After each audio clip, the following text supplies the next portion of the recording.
Šiandien gaminsiu varškės apkepą, kuris užkariaus jūsų širdis.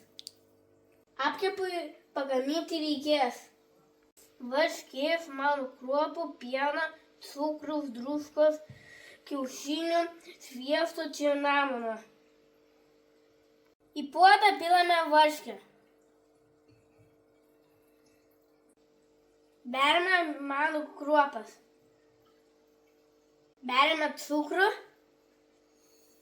šiek tiek druskos, pilame pieną, dedame minkštą sviestą. Sumaišome kiaušinius.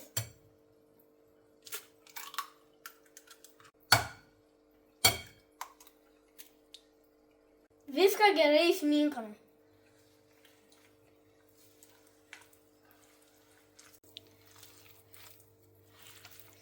Mėsą dedame į kepimo formą.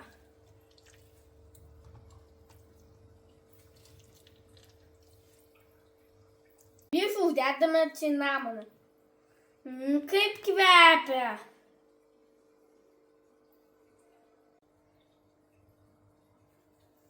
Įsame į orkaitę.